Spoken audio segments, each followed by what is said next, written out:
ጤና ይስጥልኝ አድማጮቻችን ተመልካቾቻችን እንደምን አላችሁ እንደምን ሰነበታችሁ ግርማ ካሳ ነኝ ይህ ዋሜራ ነው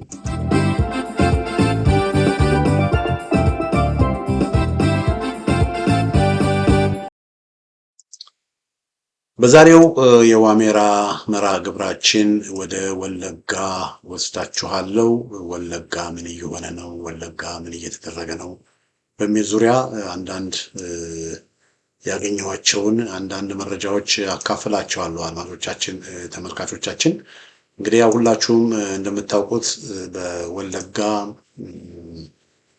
ከፍተኛ ችግር ነው ያለው በወለጋ በተለይ ከነቀምቴ በስተሰሜን ባለው ቀጠና ፋኖች ከአገዛዙ ጋር ብቻ አይደለም እዛ አራት በጣም ብዙ ኃይሎች ናቸው አንደኛ እዛ ያለው ኃይል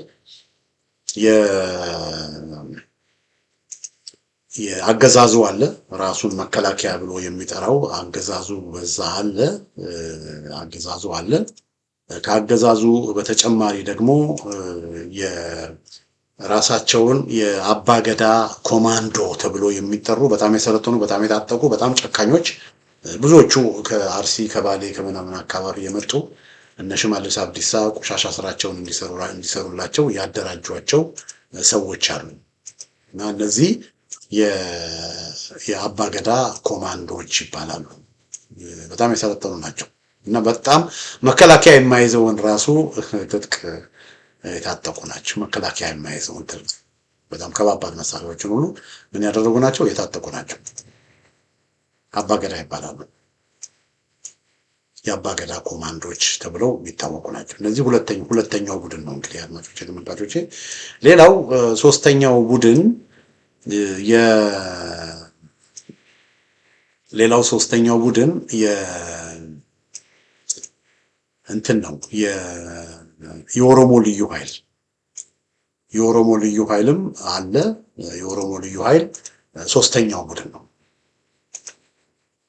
አራተኛው ቡድን ከአገዛዙ ጋራ የኦሮሞ ልዩ ኃይል ወይም የዞን የምናምን ፖሊሶች ማለት ነው አራተኛው ቡድን ከአገዛዙ ጋራ የሚሰሩ እንደነጃል ሞሳ ያሉ ሰዎች ያሉበት ኦነጎች ናቸው ኦነግ እንዳልኳችሁ በጣም ብዙ ነው ኦነግ ሲባል አንድ ኦነግ እንዳይመስላችሁ ኦነግ ሲባል በጣም ብዙ ኦነግ ነው ያለው ስለዚህ ከአገዛዙ ጋራ የሚሰሩ የኦነግ አንጃዎች አሉ በቃ ከአገዛዙ ጋራ ተባብረው የሚሰሩ እንደነጃል ሞሳ ያሉ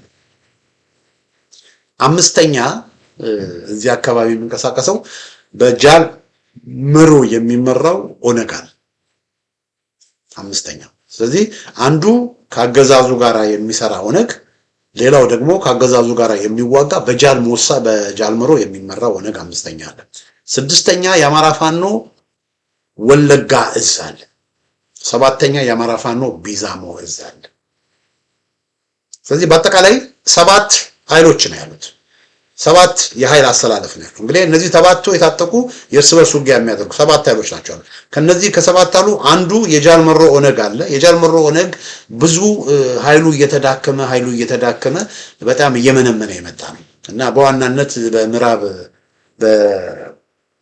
በሰሜን ወለጋ በሆሮ ጉድሩ እዚህና እዛ አንዳንድ ፖኬቶች የተለያዩ ሴሎች እዚህና እዛ አሉት እንጂ ያን ያህል የጃልመሮ ኦነግ ብዙም ቁልፍ በሆነ ሁኔታ እዚህ አካባቢ እየተንቀሳቀሰ አይደለም እና በጃልመሮ ስር የነበረው ደግሞ የጃልሞሳ ከጃልመሮ ተለይቶ ከብልጽግና ጋር ሆኗል ስለዚህ እዚህ አካባቢ ያለው የጃልመሮ ኦነግ ኦነግ ኦላ የሚባለው ተከፋፍሎ አሁን በጃልመሮ ስር ያሉት እዚህና እዛ የተወሰኑ ኃይሎች ነው ያሉት አሉ ማለትም ትንሽ ያስቸግራል ሌሎቹ ግን በጃልመሮ ስር የነበሩ ሌሎች የኦነግ ኃይሎች ግን ከብልጽግና ጋር ሆኖ ስለዚህ ይሄ የብልጽግናው የኦሮሞ ብልጽግናው ካምፕ መከላከያ ኦነጎች ከጃልመሮ የተለዩት ኦነጎች የኦሮሞ ልዩ ኃይል የኦሮሞ ፖሊስ አባገዳ ኮማንዶ እና የአካባቢው ሚሊሻዎች የኦሮሞ ሚሊሻዎች እነዚህ ተጨምረው እነዚህ በሙሉ በአንድ ላይ ሆኖ ነው እየተዋጉ ያሉት በአንድ ላይ ሆኖ ከማን ጋር ነው የሚዋጉት ከሁለቱ የፋኖ አደረጃጀቶች ጋር ነው የሚናገሩት በወለጋ ሁለት የፋኖ አደረጃጀት ነው ያለው የአማራ ፋኖ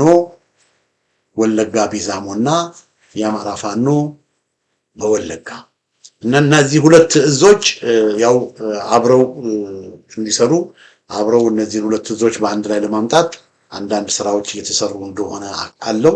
ግን እነዚህ እዞች በዋናነት የተለያየ አካባቢ ነው የሚንቀሳቀሱት። አሁን በወለጋ ወደ ጎጃም ድንበር ወደ ላይ በምንሄዳበት ጊዜ እዚህ ላይ የለም። አሁን እዚህ ጋር የምታዩት ሞስሊ የአቤ ደንጎሮ ወረዳ ያለውን ሁኔታ ነው ያለው። አቤ ደንጎሮ ወረዳ የአማራ ፋኖ ወለጋ እዝ ነው የሚንቀሳቀሰው። ከአቤ ደንጎሮ ወረዳ ደግሞ እንደገና እዛ ጋር ታያውታላችሁ ጊዳና አያና የምትባል ወረዳ። የጊዳና አያና ወረዳም እንደዚሁ ደቡባዊ ክፍል የአማራ ፋኖ ወለጋ እዝ ነው የሚንቀሳቀሰው። በስተ ምስራቅ ስንሄድ ወደ ሆሮ ወረዳ ያላችሁ ይሄ በቀይ ያከበብኩት ሻምቦ ነው። በቀይ ያከበብኩት ሻምቦ ነው እና ከሻምቦ በስተ ምዕራብ ያሉት ማለት ነው። ከሻምቦ በስተ ምዕራብ ያለው ሆሮ ወረዳ ይባላል እና ሆሮ ወረዳም አድማጮቼ ተመልካቾቼ እዛ አካባቢ የአማራ ፋኖ ወለጋ እዝ ይንቀሳቀሳል።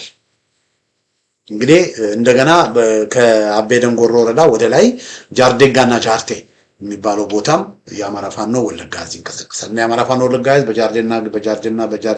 በጃርዴጋና ጃርቴ በአቤ ደንጎሮ በተወሰነ መልኩ በሆሮ ወረዳና በደቡባዊ ጊዳና አያና ይንቀሳቀሳል። የአማራ ፋኖ ቢዛሞ እዝ ደግሞ ከዚህ ካርታ በስተሰሜን አሁንም በሰሜናዊው ጃርዴጋና ጃርቴ የተወሰኑ ቦታዎች ይንቀሳቀሳል። በአሙሩ ወረዳ ይንቀሳቀሳል። በኪረሙ ወረዳ ይንቀሳቀሳል። በጊዳና አያና ወረዳ ወደ ሰሜናዊ ጊዳና አያና ወረዳ ይንቀሳቀሳል። እንደገና ደግሞ በሊሙ ገሊላ ወረዳ ሰሜናዊ ሊሙ ገሊላ ወረዳ ይንቀሳቀሳል። እና አንዱ እዝ ወደ ላይ ነው፣ አንዱ እዝ ወደ ታች ነው። ወደ ጎጃም ድንበር የሚንቀሳቀሰው የአማራ ፋኖ ቢዛሞ ነው። ወደ ታች ወደ ነቀምቴ ወደ ታች ደግሞ የሚንቀሳቀሰው የአማራ ፋኖ ወለጋ ነው። እና እነዚህ ሁለት አደረጃጀቶች በተለያየ ጊዜ የተለያዩ ኦፕሬሽኖችን የተለያዩ እንቅስቃሴዎችን ያደርጋሉ። እና ሰሞኑን ግን በዋናነት በጣም በርካታ ኦፕሬሽኖችን እያደረገ ያለው የአማራ ፋኖ ወለጋ እዝ ነው። በተለይ በአቤ ደንጎሮ ወረዳ በጣም በብዛት አማራዎች በሚኖሩበት አካባቢ አገዛዙ አባ ገዳ ኮማንዶ የሚባለውን ወደዛ አካባቢ ያሰማራል። አባገዳ ኮማንዶ የሚባለውን ወደዛ አካባቢ ያሰማራል። ወደዛ አካባቢ አሰማርቶ እዛ አካባቢ በጣም ከፍተኛ የሆነ ጭፍጨፋዎች ይፈጽማል። በአቤ ደንጎሮ ወረዳ ብቻ ሳይሆን አድማጮቼ እንደገና እዚህ ጋር በቀስት ያሳየኋችሁ ቦታ አለ። እዚህ ጋር ካርታው ላይ ስለሌለ ነው። በሊሙ ወረዳ ሊሙ ገሊላ ወረዳ ወደ ምስራቅ ወደ ምዕራብ በምንሄድበት ጊዜ እዛ አካባቢ ነው። እዛ አካባቢ በጣም በርካታ በአማራ ተወላጆች ላይ በርካታ ጭፍጨፋዎችን በጣም አረመኔያዊ የሆኑ ጭፍጨፋዎችን እንደፈጸመ መረጃዎች እየወጡ ነው። እና በቃ እዚህ አካባቢ ያለውን አማራ ኤትኒክሊ ክሌንስ እናደርጋለን፣ እዚህ አካባቢ ያለውን አማራ እናጠፋለን፣ እዚህ አካባቢ ያለው አማራ እንደመሰሳለን ብለው እነ ሽመልስ አብዲሳ ከአርሲና ከባሌ ያስመጧቸው በጣም ጨካኝ የሆኑ በማረድ የሚታወቁ ታጣቂዎቻቸውን ወደዚህ አካባቢ አሸባሪዎቻቸውን ወደዚህ አካባቢ አሰማርተዋል። የወለጋ ነዋሪዎች የወለጋ ሰዎች ያው ከዘረኝነት ጋር በተገናኘ ከኦነግ ፖለቲካ ጋር በተገናኘ ብዙ ስለነሱ ብዙ የምንለው ነገር ይኖረናል። ነገር ግን በወለጋ አድማጮቻችን ተመልካቾቻችን አንድ በጣም የሚታወቅ ነገር የወለጋ ማህበረሰብ በባህሉ የወለጋ ማህበረሰብ ማረድ ሆድ መቅደድ ምናምን የወለጋ ሰዎች የሚያደርጉት አይደለም። የወለጋ ሰዎች ሃይማኖት ያላቸው ናቸው። በተለይ ከነቀምቴ በስተ ምስራቅ ያሉት ወንጌላውያን ናቸው። ከዛ ደግሞ የኢትዮጵያ ኦርቶዶክስ ቤተክርስቲያን እምነት ተከታዮች ናቸው ብዙዎቹ። እና እንደዚህ አይነት የጭካኔ የማረድ ሰውን በቤት ውስጥ አድርጎ ማቃጠል እንዲህ አይነት ነገር የተለመደ ባህሉ አይደለም። እና እዚህ አካባቢ ግን የተሰማሩት ወገኖች የአርሲ ከባሌ ይሄ ሆድ የሚቀዱ ምናምን አላለ በጣም የጭካኔ ተግባር የሚፈጽም ባህል ያላቸው ከዛ አካባቢ መጡ ናቸው። እና እነሱ ወደዚህ አካባቢ መጡ እና በጣም በሚገርም ሁኔታ ቤቶችን እያቃጠሉ ብዙ ጉዳቶችን ብዙ ጭፍጨፋዎችን እየፈጸሙ ነው ያሉት። እዚህ ጋራ አንድ ካርታ ይሄን እዚህ ጋር አሳያችሁ። ይሄ ታውታላችሁ። እና እዚህ አካባቢ በሊሙ ወረዳ እንደዚህ አካባቢ መንደሮች ነበሩ። በጣም ብዙም ያላደገ ማህበረሰብ ነው፣ ግን እንደዚህ አይነት ቦታዎችን ነበሩ። ይሄን የጻፈው እንግዲህ እዛ አካባቢ ነዋሪ የሆነ ሰው ነው። ያለውን ነገር በፊት የነበረውና አሁን ያለውን ነገር አስተያየቱ ነው የለጠፈው እና ይሄንን እንደዚህ ቤቶችን በዚህ መልኩ ያቃጠሉት ያወደሙት እነ ሽመልስ አብዲሳ እና አብይ አህመድ የላኳቸው ያሰለጠኗቸው አማራውን እንዲጨፈጭፉ ያሰለጠኗቸው የአባ ገዳ ኮማንዶዎች ናቸው። በዚህ ሳምንት የሆነው ይሄ ነው እንግዲህ ወለጋ በዚህ ሳምንት የሆነው ይሄ ነው እና ይሄ መንደር 6 በሚባል ቦታ ነው። እዚህ ጋር ቀስት ያሳየኋችሁ ቀስት ይታያችኋል። የካርታው በአንገር ጉተን በስተ ምዕራብ በኩል ሊሙ ወረዳ አለ። ወደዛ አካባቢ ያለ ቦታ ነው መንደር 6 የሚባል ቦታ። በዛ አካባቢ የነበሩ ነዋሪዎችን በዚህ መልኩ ቤታቸውን አቃጥለውታል። እነማን? የሽመልስ አብዲሳና የአብይ አህመድ አሸባሪዎች፣ የኦሮሞ ብልጽግና አሸባሪዎች፣ አባገዳ ራሳቸውን የአባገዳ ኮማንዶ ብለው የሚጠሩ። ይሄ ብቻ አይደለም ማለት ከነቀምቴ በምስራቅ ሌላው በምስራቅ አንድ ምነግራችሁ ለምሳሌ በሆሮ ጉድሩ ወለጋ በዚሁ እንደገና በዚቹ በሆሮ ጉድሩ ወለጋ በአቤ ደንጎሮ ወረዳ ይሄ ነው እንግዲህ አቤ ደንጎሮ ወረዳ ማለት ይሄ ነው። አቤ ደንጎሮ ወረዳ ከሁለት ቀን በፊት ነው ይሄ የሆነው። አድማጮቼ ተመልካቾቼ የ60 ዓመት መሪየም ዩሱፍ የተባለች እህት በእነዚህ በአባ ገዳ ጦር አባላት ታርደው ተገለዋል። የ60 ዓመት ነው። 60 ዓመት እናት ስሟ መሪየም ዩሱፍ የሚባል በእነዚህ በአባ ገዳ ኮማንዶዎች ታርደው ተገለዋል። የ60 ዓመት እናት እና ይሄ የሆነው ደግሞ የት ነው? በወረዳው ዋና ከተማ ቱሉ ዋዩ በሚባል ቦታ። እንዳልኳችሁ እንግዲህ የወለጋ ፋኖች ይህንን ሰው የማረድ ባህል የላቸውም። ከሌላ ቦታ የመጡ ከአርሲ ከባሌ የመጡ ሰዎች የአባ ገዳ አባላት ናቸው። እንዲህ አይነት ነገር በወለጋ ምድር እያደረጉ ብዙ ጭፍጨፋ እየፈጸሙ አይነት እና ያን ተከትሎ አመሻሹን እዛ አካባቢ ያሉት የአማራ ፋኖ በወለጋ ፋኖች በወለጋ የተሰማራውን የገዳ ኮማንዶ 3ኛ እና 4ኛ ሬጂመንት እንዲሁም ከነሱ ጋር ተባብረው የሽግግር ተግባር ሲፈጽሙ የነበሩት ላይ እርምጃ ወስደዋል። የአካባቢ የተደራጀ የታጠቀ ኃይል ስላለ በ60 ዓመት እናት ላይ የ60 ዓመት እናትን በከተማዋ ገብቶ በወረዳው ዋና ከተማው ገብቶ ሲያርዱ ይሄንን አይተን ዝም አንልም በሚል እዛ አካባቢ የታጠቁ የተደራጁ የወለጋ ፋኖች ገብተው ቱሉ ዋና ከተማው ነው። ቱሉ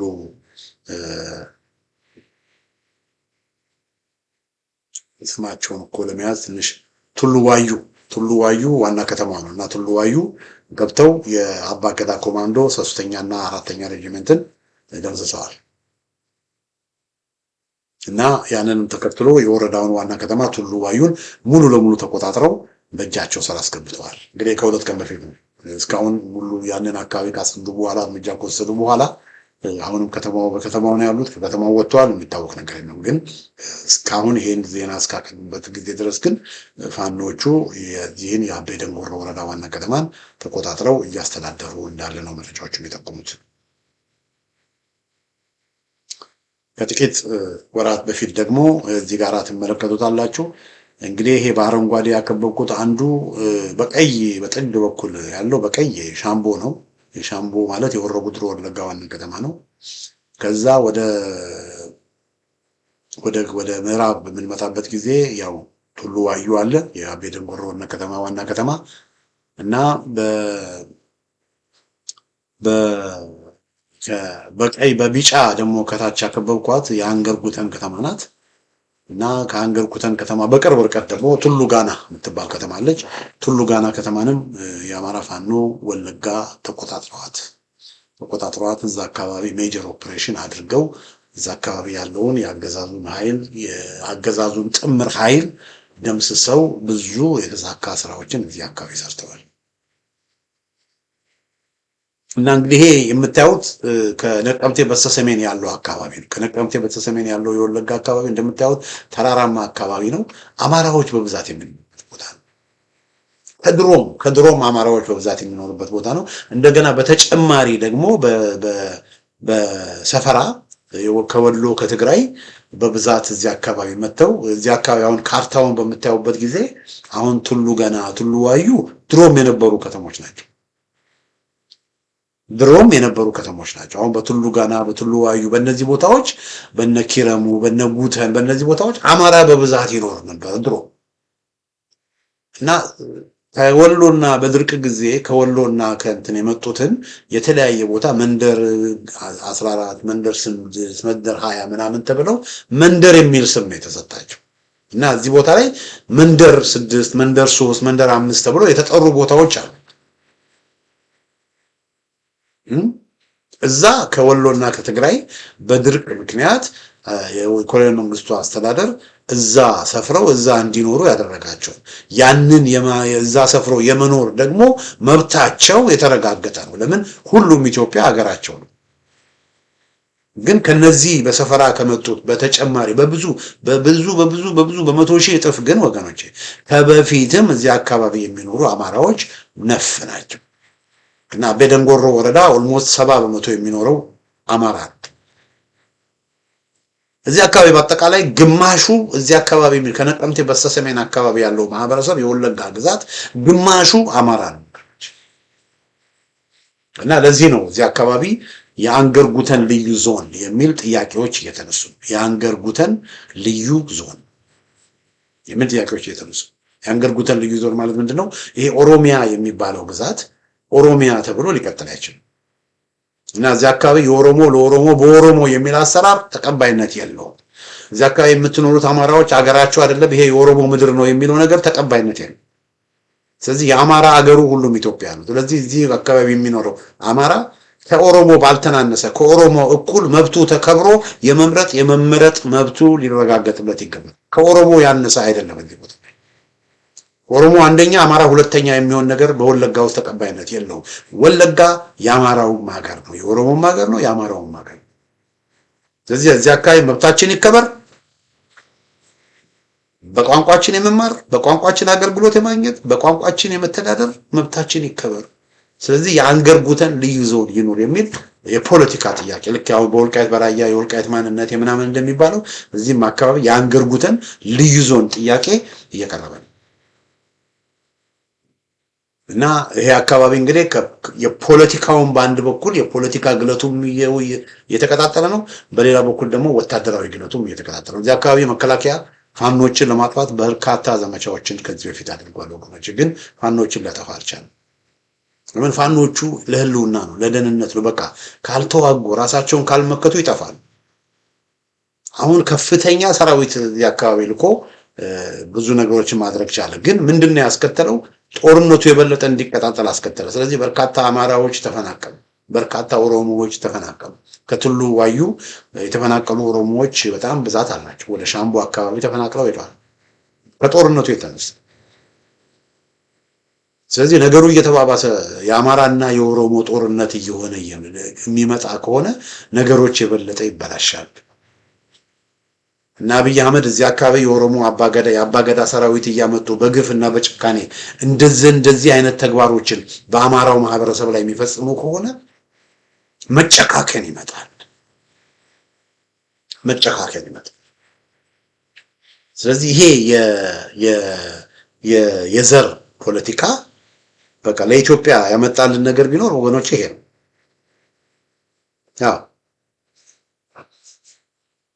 የዘር ፖለቲካው መጨረሻው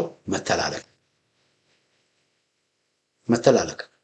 ይሄ እዚህ የምታዩት የዘር ፖለቲካ ነው። እዚህ አካባቢ ቤታቸው የተቃጠለባቸው አማራዎች አማራ ናችሁ ተብለው አማራ ወለጋ ውስጥ መኖር የለበትም፣ አማራ ኦሮሚያ ውስጥ መኖር የለበትም፣ ኦሮሚያ ከአማራ መጽዳት አለበት የሚል የታመመ አስተሳሰብ ይዘው በነሽመልስ አብዲሳ ተልከው የመጡ ሰዎች የፈጸሙት ስራ ነው። እነዚህ የአባገዳ ፖለቲካ የሚያራምዱ ሰዎች የአባገዳ ኮማንዶን ልከው እየፈጸሙ ያሉት የአባገዳን አጀንዳ ነው። የአባገዳዎችን 16ኛ ክፍለ ዘመን በፊት የነበሩ የአባገዳዎችን አጀንዳ ነው እየፈጸሙ ያሉት እና ወለጋ ያለው ሁኔታ ይሄ ነው ከረጅ እና በወለጋ ከፍተኛ የሆነ ድንቅንቅ ከፍተኛ የሆነ ትግል እየተደረገ ነው። በወለጋ ሁለት አደረጃጀቶች አሉ የፋኖ አደረጃጀቶች አሉ እና እነዚህ ሁለት የፋኖ አደረጃጀቶች አድማጮቻችን ተመልካቾቻችን መጠናከር አለባቸው። እነዚህ ሁለት አደረጃጀቶች በአስቸኳይ ወደ አንድ መምጣት አለባቸው። ከዛ በአስቸኳይ ወደ አንድ እንዲመጡ ተደርገው ወታደራዊ ኤቲክስ ወታደራዊ ስነ ምግባር የሰብአዊ መብት አከባበር ፍትህ በዚህ ዙሪያ ላይ ስልጠናዎች ወስደው ፕሮፌሽናል ሰራዊት እንዲሆኑ መደረግ አለበት። በወለጋ ያሉ ፋኖች የሰብአዊ መብትን ማክበር መጀመር አለባቸው። ለፍትህ መቆም መጀመር አለባቸው። በመካከላቸው አንድነትን ማጠናከር መቻል አለባቸው። ሪሶርስን ደግሞ በጋራ ወጥ በሆነ መንገድ ግልጽነትና ተጠያቂነት ባለው መንገድ ሪሶርስን ማሰባሰብ መቻል አለባቸው። ያን ለማድረግ ምን መሆን አለባቸው? አንድ መሆን አለባቸው። ይሄንንም አንድነት እንዲያመጣ ደግሞ እንዳልኳችሁ ነው የአማራ ፋኖ ብሔራዊ ንቅናቄ እንደ ትልቅ እንደ አንድ ድርጅት ይሄን ሁሉ ነገር ያደርጋል የሚል ግምት ነበረን ብዙዎቻችን። የአማራ ፋኖ ብሔራዊ ንቅናቄ ስብሰባ የመጀመሪያውን የፖሊት ቢሮ ስብሰባ ሲያደርግ በወለጋ ያለውን ጉዳይ ትኩረት ሰጥተን እንሰራበታለን የሚል ነበር ያቀረበው። ግን አንድ ወር ተኩል ሆናቸው በወለጋ የጎንደር የወለጋ ፋኖችን አንድ በማምጣት ዙሪያ ላይ እስካሁን የታየ የተጨበጠ ነገር አላየንም።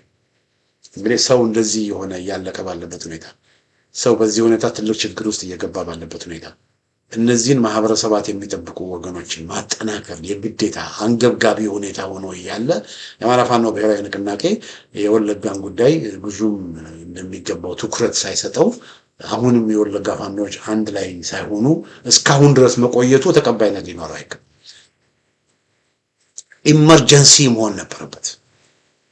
ኢመርጀንሲ በቃ አንገብጋቢ ቶሎ ማለቅ ያለበት ስራ መሆን ነበረበት።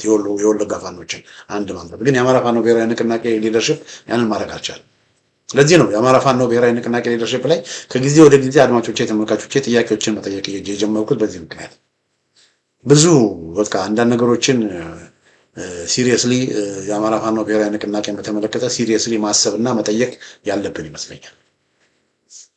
ከዚህ በፊት ድርጅቱን ሲያቋቁሙ በድርጅቱ ውስጥ የነበሩ አንዳንድ አመራሮችን በመምረጣቸው ቅሬታችንን ገልጸናል። ከዛ በኋላ ምንድነው ያደረግነው?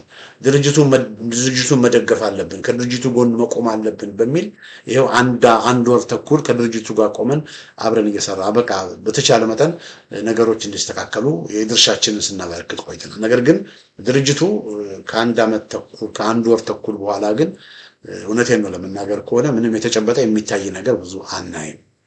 አንዳንድ የሚያወጣቸው መግለጫዎችም ራሳቸው አጠያያቂ እየሆኑብኝ ነው የመጣሁት። ከህወሓትና ከኦነግ ጋር ስላላቸው ሪሌሽንሺፕ ግልጽ የሆነ ነገር የለም። አንዱ አመራር አንድ ነገር ይናገራል፣ ሌላው አመራር አንድ ነገር ይናገራል። ምንድነው? ከህወሓት ጋር መስራት ይሰራሉ፣ ከህወሓት ጋር መስራት ይፈልጋሉ።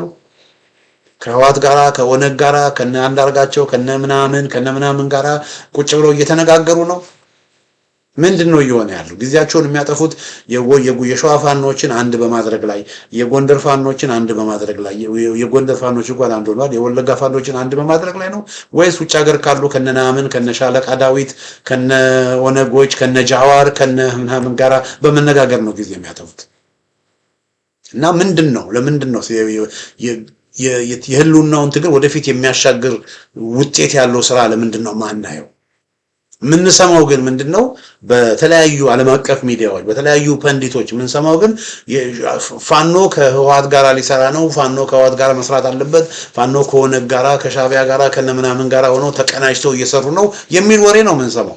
ይሄንን ወሬ በተመለከተ ግን የአማራ ፋኖ ብሔራዊ ንቅናቄ ለህዝቡም ለሰራዊቱም ለደጋፊዎቻቸውም ግን ምንድነው እየሆነ ያለው ነገር ግልጽ የሆነ ምላሽ ሊሰጡ አልቻሉም።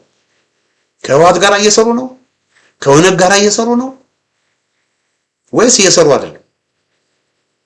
የሚሰሩ ከሆነ በምን ኮንዲሽን ነው እየሰሩ ያሉት? ካልሰሩ ደግሞ ወጥተው እንደማይሰሩ ለምን አይናገሩ? ለምን የሚወራውን ነገር ለምን እንዲወራ ዝም ብሎ ይጠይቃል? ለምንድን ነው መልስ የማይሰጡት? እና በዚህ ጉዳይ ላይም እንዳልኳችሁ ነው ብዙ ሰው ጥያቄ እየጠየቀ ነው። ከህወሓት ጋር የሚሰሩ ከሆነ ከኦነግ ጋር የሚሰሩ ከሆነ ታዲያ ለምንድን ነው አብይ አህመድን የሚታገሉት የሚል ጥያቄ ሰው እያነሳ ነው። የህልውና ትግል እኮ ነው የሚደረገው እንጂ እኮ ስርዓትን ከስር መሰረቱ ለመንቀል ነው እንጂ የሚደረገው እኮ አብይን ለማስወገድ እኮ አይደለም ትግል የሚደረገው። አብይን አስወግደው በምትኩ ጀዋርን፣ አብይን አስወግደው በምትኩ ዘመነ ካሴን ለመተካት ከሆነ ትግል የሚደረገው ለምንድን ነው ታዲያ የምንታገለው የሚል ጥያቄ ሰው እያነሳ ነው። ስለዚህ ለዚህ ግልጽ የሆነ ምላሽ መስጠት አለባቸው። በወልቃይት ጉዳይ በራያ ጉዳይ ላይ አድማጮቻችን፣ ተመልካቾቻችን ምርጫ ቦርድ መግለጫ እያወጣ ፍርድ ቤት አንድ ነገር እያደረገ የኢትዮጵያን ፖለቲካ ዋናና መነጋገሪያ ጉዳይ ሆኖ በወልቃይት ጉዳይ ላይ በራያ ጉዳይ ላይ በጠለምት ጉዳይ ላይ ከዚህ በፊት ተናግረውትም በዚህና በዛ ተናግረውትም የነበረ ቢሆን ቦልድ በሆነ መንገድ የፋኖ አቋም ይሄ ነው የሚል መግለጫ ለምንድን ነው የማይሰጥ? አብዛኛው ህዝብን እያነጋገረ ያለ ጉዳይ ላይ የአማራ ፋኖ ብሔራዊ ንቅናቄ ዝምታን ከመረጠ ምናልባትም ህወሓትን ላለማስቀየም ብሎ ነው ይሆናል ዝምታን ከመረጠ ታዲያ ነገሮችን በድብቅ የሚያደርግ አፋሃዶች ያደረጉትን አይነት ስህተት አፋሃዶች እኮ ውስጡን ተደብቀው ተሰውረው እኮ በዳውንት እንዳደረጉት ካገዛዙ ጋር እኮ ይነጋገሩ ነበር። አሁንም ደጋፊ ሳያቅ ህዝብ ሳያቅ ከነጃዋር ጋራ ከነ ደብረጽዮን ጋራ እየተነጋገሩ ከሆነ በድብቅ በስውር እየተደረገ ያን ነገር እያደረጉ ከሆነ አወዳደቃቸው በጣም መጥፎ ነው። ስለዚህ ህዝብ በአፋህድ እንደተታለልን በአማራ ፋኖ ብሔራዊ ንቅናቄ መታለል የለብንም። የአማራ ፋኖ ብሔራዊ ንቅናቄ ለሚሰራው ለሚያደርገው ነገር ተጠያቂ መሆን አለበት እና እንጠይቃለን አሁን እና እንደዚህ አይነት መስራት ያለባቸው ማድረግ ያለባቸው መመለስ ያለባቸው ግልጽ ማድረግ ያለባቸው ብዙ ነገሮችን እያደረጉ አይደለም። ከመለሱም ደግሞ የሚሰጡት አስተያየት ራሱ አሁን በአርሲ ጉዳይ ያወጡት መግለጫ ራሱ በጣም የሚያሳዝን ነው ወገኖች። በዚህ ጉዳይ በአርሲ በተጨፈጨፉ ወገኖች ጉዳይ ላይ የአማራ ፋኖ ብሔራዊ ንቅናቄ ባወጣው መግለጫ ዙሪያ ላይ ሌላ ተጨማሪ በጣም ክሪቲካል የሆነ ዘገባ ይጀምራል። ለምን ራሱን የቻለ ፕሮግራም ስለሆነ። ስለዚህ ብዙ ነገሮችን እኔ ሳስብ አማራ ፋኖ ብሔራዊ ንቅናቄ ላይ ጥያቄ ምልክት እያደረብኝ ነው። በስሜት ሳይሆን በምክንያት እና ፈራለሁ። የአማራ ፋኖ ብሔራዊ ንቅናቄ ምናልባት ሎጎ ብቻ ሆኖ እንዳይቀር ፈራለሁ። ስለዚህ ድርጅቱ ሲሪየስ የሆነ ግምገማ አድርጎ ሲሪየስ የሆነ ማስተካከያዎችን ማድረግ ያለበት ይመስለኛል። ማድረግ ያለበትና መስራት ያለበትን አንገብጋቢ ስራዎችን ቶሎ መስራት ያለበት ይመስለኛል። ለአማራ ፋኖ ብሔራዊ ንቅናቄ ከኦነግና ከህወሓት ጋር መልከስከስ አይደለም ቅድሚያ ስራው ሊሆን የሚገባው። ለአማራ ፋኖ ብሔራዊ ንቅናቄ ቅድሚያ ስራ ሊሆን የሚገባው የሸዋ ፋኖችን አንድ ማድረግ፣ የወለጋ ፋኖችን አንድ ማድረግ፣ እንደ አርሲ ባሉ ቦታዎች ደግሞ እዛ ያለው አማራ ማህበረሰብና ኢትዮጵያዊ ማህበረሰብ ወለጋ እንደሆነው ራሱን አደራጅቶ ራሱን እንዲመክት ማድረግ የሚቻልበትን ቅጽበታዊና አስቸኳይ ስራዎችን መስራት ነው እንጂ አርሲ ላሉ ሰዎች የኦሮሞ ኦነጎችና እነጀዋር መሐመድ ለአማራዎች ተቆርቁረው አርሲ ያሉትን ሰዎች እንዲያድኑ ለነሱ ጥሪ ማቅረብ ከአማራ ፋኖ ብሔራዊ ንቅናቄ የማይጠበቅ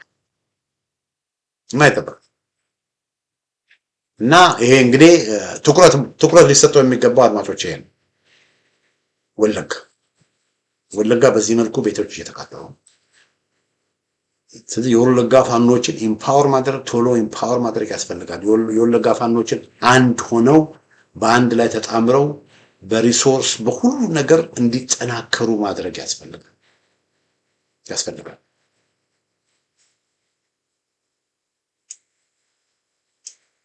እና እዚህ አካባቢ እንደምታዩት ይቅርታ፣ እዚህ አካባቢ እንደምታዩት የወለጋ ፋኖች ይሄን አካባቢ ሙሉ ለሙሉ ካገዛዙ ነፃ መውጣት ይቻላል ሙሉ ለሙሉ። እና ባይገርማችሁ ሻምቦ ከተማንም ፋኖች መቆጣጠር ይችላል። ሻምቦን ከተቆጣጠሩ የሆሮ ጉድሩ ዋና ከተማ ወደምን ሆሮ ወረዳ ላይ ፋኖች በብዛት አሉ። ከዛ ከሆሮ በስተሰሜን ያሉ ወረዳዎች ጋር እዛም ፋኖች በብዛት አሉ። ከሆሮ ወረዳ በስተ ምስራቅ ባሉ ወረዳዎች ጉድሩ ወረዳ ሆሮ ጉድሩ ይባል የለ ጉድሩ ወለጋ ጉድሩ ላይ አዎ ብዙ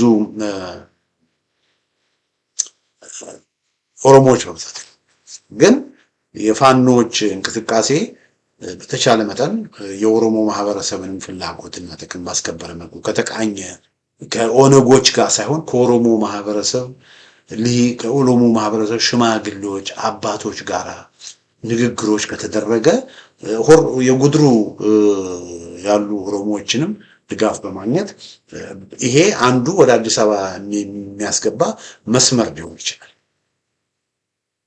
እና እዚህ አካባቢ በጣም ትልቅ ስራ መስራት ይችላል። እዚህ ጋር በነገራችን ላይ በቅርብ ይሄ በሰማያዊ የምታዩት ቦታ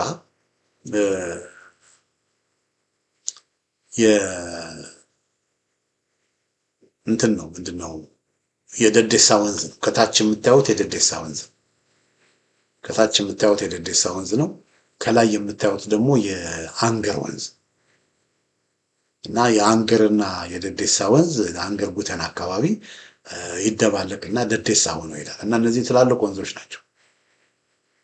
ከዚህ አካባቢ ካሉ ተራሮች የሚወጡ እና በጣም ትልቅ ሪሶርስ ነው ያለው። ሀብታም ቦታ ነው። ኦሮሞውም አማራውም በፍቅር ቢኖር ትልቅ ስራ ሊሰራበት የሚችል ቦታ ነው ወገኖች። ቀላል እንዳይመስላችሁ። እዚህ አካባቢ ያለ የሚደረግ ምንም ኢንቨስትመንት እኮ የለም።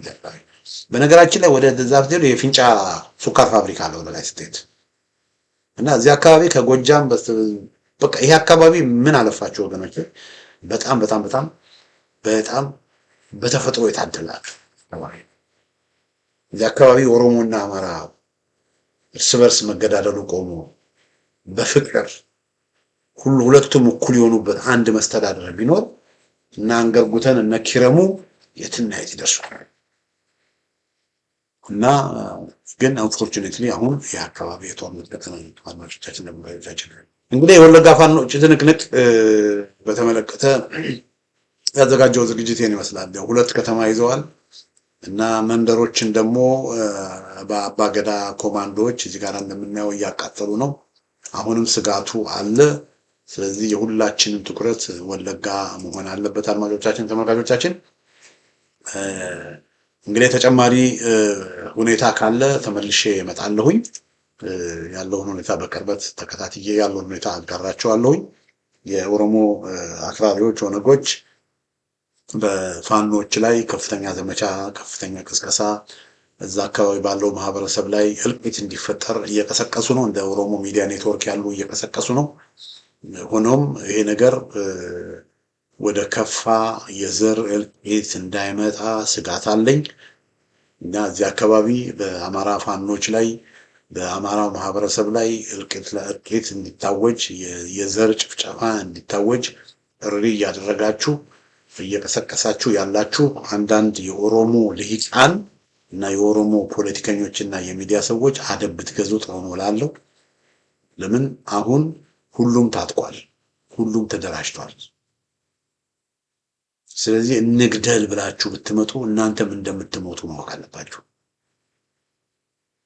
ስለዚህ እሳቱ አንዱን አጥፍቶ ሌላውን ዝም የሚል እሳት አይደለም የሚሆነው። እዚህ አካባቢ ነገሮችን ማረጋጋት ካልተቻለ እዚህ አካባቢ ያሉት የአባገዳ ጨካኞችና አረመኔዎች ወለጋን ጥለው ከወለጋ እንዲወጡ ካልተደረገ በወለጋ እየፈጸሙ ያለውን ሰቆቃና እልቂት ካላቆሙ እዚህ አካባቢ ያለው ማህበረሰብ የአማራውም የኦሮሞም ሽማግሌ ማህበረሰብ ተነጋግሮ እንዴት በፍቅር እንኑር ወደሚል ደረጃ ካልመጣ አማራውን እናጥፋ በሚል እንዲህ አይነት ድርጊት ለመፈጸም የሚደረግ ቅስቀሳ እና እንዲህ አይነት ድርጊቶች ደግሞ መፈጸም ትልቅ ዋጋ ነው በሁላችን። ስለዚህ በእሳት ባንጫወት ቱሉ ዋዩ ላይ የ60 ዓመት እናትን ነው የአባገዳ ኮማንዶዎች ያረዷት። ያንን ተከትሎ ፋኖች ገብተው እርምጃ ወስደዋል። ስለዚህ ብንከባበር፣ ብንቻቻል፣ ያሉንን ልዩነቶች በውይይት ብንፈታ፣ ብንፋቀር፣ አንድ ብንሆን፣ በጋራም ደግሞ አብረን ብናደግ ይሻላል። ባንጨካከን ይሻላል። መሬቱ ሰፊ ነው። እንኳን አሁን እዛ መሬት ላይ ላሉ ቀርቶ ሌሎች ሰዎችም መተው ቢሰፍሩበት አሁን በወለጋ አሁን በዚህ ከነቀምቴ በተሰማ ባለው አካባቢ ካለው ማህበረሰብ 10 እጥፍ የሚሆን ሌላ ማህበረሰብም እዛ አካባቢ ቢመጣ አጥግቦ አብልቶ ማኖር የሚችል አካባቢ፣ ምንም የጎደለ ምንም የጠፋ ነገር ምንም የሚያስፈልገው ፍቅር። ስለዚህ የኦሮሞ ወገኖች የምትቀሰቅሱትን ጸረ አማራ ፕሮፓጋንዳችሁን አቁሙ። አማራ ላይ እልቂት፣ አማራ ላይ ፍጅት፣ አማራ ላይ ጭፍጨፋ፣ አማራ ላይ መፈናቀል እንዲሆን እርምጃ ውሰዱ፣ አማራ ላይ እርምጃ ውሰዱ እያላችሁ የምትቀሰቅሱ ሰዎች ብታቆሙ ይሻላችኋል። ለምን ለእናንተም አያዋጣም።